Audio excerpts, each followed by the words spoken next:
Now imagine you saw this offer on Warrobots and you bought it for $10 thinking it's a good deal, and then afterwards you find this one, exact same deal, for $4.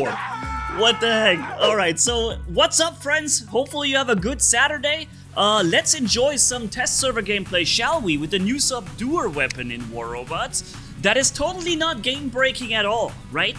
By the way, in the second half of this video, we're gonna completely break the game running 4 times Subduer with the Pascal drone on the Crisis robot. Well, that sounds like a great thing to do, huh? So, yeah, stay tuned for that second half because it's gonna be a sick kick-ass video, I'm gonna tell you, man. 22 kills with the Crisis, ruining everyone. Okay, even to the other Crisis robots, because I'm gonna be equipping Quantum Radar, okay? So you gotta see this.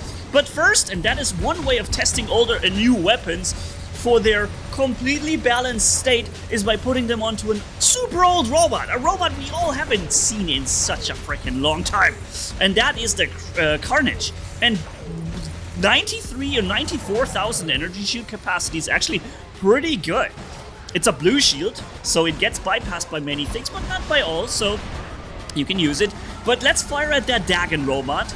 The 2 Subduers are this powerful that they can easily drop the entire Dagon shield in one salvo. You know, there aren't many things that can do any of that.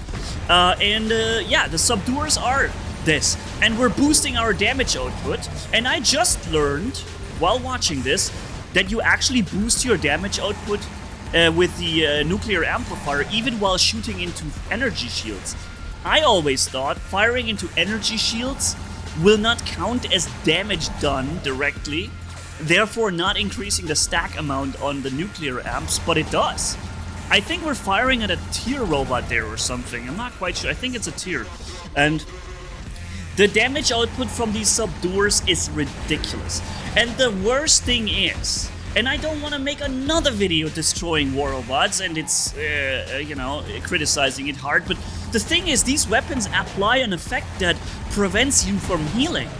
That is a really bad idea because, you know, there are a ton of support robots that need the healing to do their job, to fulfill their support role. How can you think it's a good idea? By the way, here, Carnage versus Ophion duel. Carnage wins. But yeah, how can you think it's a good idea to take the entire support feature out of the game and make the support robots unable to fulfill their role by preventing healing altogether? It is a really bad idea, Pixonic. And you've already implemented it into the live server, of course, so it's too late now. Yeah. If I had anything to say in this game, I'm just telling you this would be a completely different experience. All this garbage nonsense and stuff that isn't even working, where complete game mechanics are being basically disabled and not working anymore, it would all not happen. Yeah, I'm just some YouTuber here, whatever. Let's enjoy this Saturday with this beautiful game. And you're running the old Carnage with the Subduers. And we have meanwhile reached a maximum stack amount with, by the way, a single nuclear amp. And I've just affected 4 people with 11 seconds EMP and blinding. 4 people at the same time, completely disabled. I already made a video yesterday where I showed you and told you how much this breaks the game. And I wasn't even thinking that you will hit 4 people with this. I thought, well, it's one guy that you completely disable and ruin his game. But no, you can ruin the game for everybody in that vicinity. Anyways, now we're jumping into the Crisis robot. And this is before I had Quantum Radar. So I was playing the game without Quantum Radar, because I didn't realize that Pixonic, even after 4 weeks or so, still haven't fixed the test server problem in which the Crisis robots are stealthed indefinitely, even while firing, which, as you might imagine, with every single player running a Crisis robot, makes the game rather impossible to play, and testing also very, very difficult. Now, we all know that we're not really on the test server to test things. I mean, Pixonic already knows what they're gonna do. They're like they're making it seem like we have anything to say about it, and then they're throwing it onto the live server as they please, right? So let's not fool ourselves thinking we have any any say in anything, and we're actually able to test things. But, and by the way, you know, all this nonsense that we see in the game always proves that this is correct. But here, I was trying to play the game without the quantum radar on the test server, and you know what? I actually killed that crisis robot by shooting into his direction. So it's interesting, you can be good at anything. You can be literally good at just shooting crisis robots out of their stealth without even seeing them. Because you do things right. It's funny, the game does have a lot of elements in which you can show that you are actually really skilled at that freaking game. In what little ways you have chances to show that, you know, because let's face it, most of the time, you know, or more and more so in War Robots, the equipment determines whether or not you have a chance at winning, right? So you're running not the stuff that Pixonic intends you to run now. Well, you're probably not gonna do as well.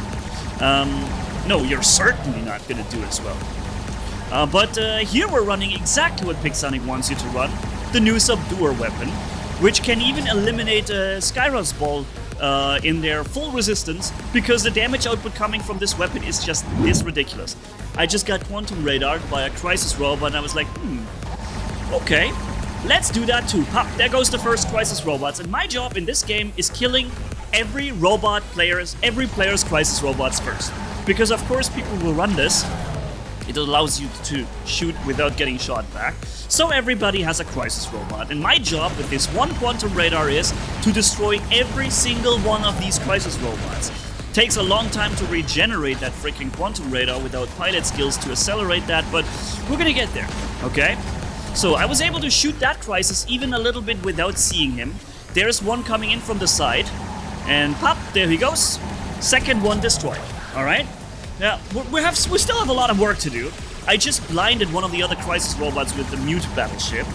By the way, this might be the new next thing coming to my channel that will be banned. I'm not sure, but we'll see it when it comes to the live server. You know, I know it's already on the live server when I actually get it on the live server. I don't even have it yet. I can't even test it. And maybe I'll make a video and ban this freaking thing, because it's just as game breaking as the Hokochi is. And the Subduer is also. But we're on the test server, and you know, maybe. Oh, by the way, number 3 of the crisis ordeal dealt with. Third one. You're welcome, team. Because this is literally something that saves your team from certain destruction, to kill these always forever stealth crisis robots. There's a 4th one, by the way. Living legend already. I feel like we've just started this match, but, well... Oh, somebody else killed another crisis robot. I didn't have to do that. Awesome. So, we've killed 4 of them now, altogether, yeah? Me 3, 1 my team. So, yeah, there should be a maximum of 2 possible crisis robots still in the game. And I don't see any, so maybe we're good now. Maybe we can actually start playing the game now. It is really this bad. I'm not even joking, guys. Pixonic, it's really this bad. When we're trying to test stuff on the test server right now, these crisis robots with their everlasting stealth, it is really this bad. You have those crises, you cannot test stuff. It's not possible. Unless they're gone, testing is impossible. Playing a Titan without double quantum sensor isn't a thing. You have to put the double quantum sensor onto the Titan, because you will have to get rid of these crisis robots. And if you don't have that, there's never a chance to shoot them. Cool, I get a friendly shield here. Why is this guy having a purple shield? See, it's like a Pantheon robot? Like, this guy is a Pantheon robot. Get my coffee. I need energy to deal with this garbage. Anyways, now we're in the real match, okay? This is the one I've promised you, ladies and gentlemen. 22 kills. Let's start with number 1. Alright, that was not quite a kill, I think. Was it a Capri? Has a lot of health anyways, not dying in one hit, and we haven't yet boosted our damage output. But you see the little Pascal drone flying cutely next to me? So he's just boosting me by 7% damage now, because we got 1 kill.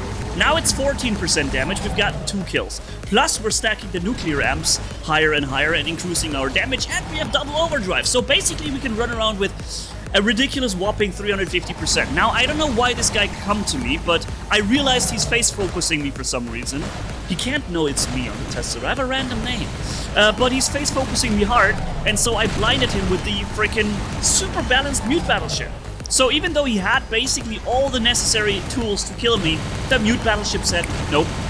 And he was gone. So we've already gotten, I think, 3 kills or so.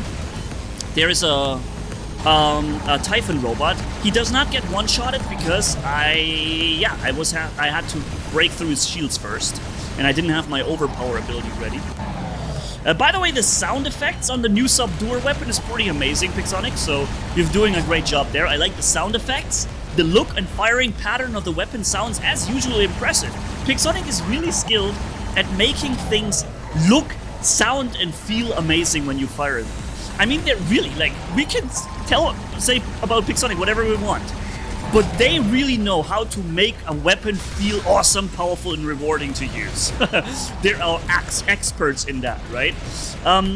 If they would use these skills just a little more also to keep the game actually fun and all-around playable, it would literally be one of the best mobile games on the freaking planet. I'm not even joking. This would be one of the most popular, most played mobile games in the world if they had, for all these years, focused the longevity and the health of the game over the short-term boosts of sales, you know? If they had done this all along, making sales with skins and stuff, and maybe, you know, bringing things in balanced, this game would have the future of its life. Seriously, this. And I would be freaking. Imagine I could have probably have already long ago reached 1 million subscribers on YouTube if I went with a game that would be this popular. And yeah, because all right, but unfortunately, it's daydreaming. It's just me being a dreamer again, as usual. Thinking, hoping, wishing for changes, for wishes, for balancing and for fairness and stuff. You know, you're freaking barking up the wrong tree with Pixonic there, man. Seriously, I am. But meanwhile, we've achieved a living legend streak, I think, already long ago. Hold on. I gotta do this, right? Yeah, it seems like I have to.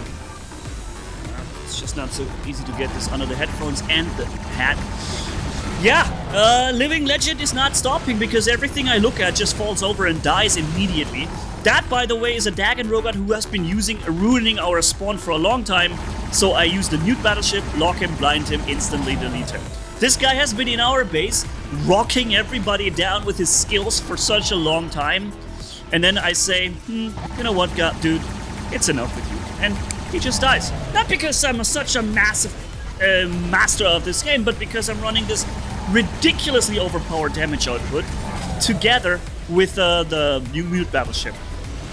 And meanwhile, just to give you an idea, we've gotten maybe around 18, 19 kills by this point, okay? We have a 95% stacked nuclear amps.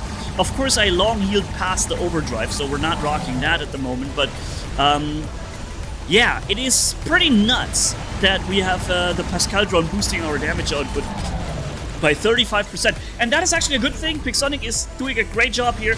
They're setting an upper limit. You can't go and have... Because right now, with 20 kills, 22 max we'll have here at the end of this video, that would equal like 153% damage boost if there was no upper limit on the Pascal drone. So just the drone itself would give me 153% additional damage output. Can you believe that? But they set an upper limit and you can only get that stack 5 times. So after 5 times 7% damage boost, so after 35% damage boost, you're no longer getting more damage out of your drone. But that still makes it the highest damage output that any drone can deliver. So yeah. Anyways, thank you guys for watching. I hope you have a great weekend ahead of you. Tomorrow is going to be a crazy video showing you the new Eiffel Titan that has been breaking the game lately on the test server because, well, Sonic changed it. And they realized it wasn't game-breaking before, and now they've made it game-breaking. I'll show you exactly what it is tomorrow, okay? So stay tuned until that and see you then. Manni signing off. Bye-bye, my friends.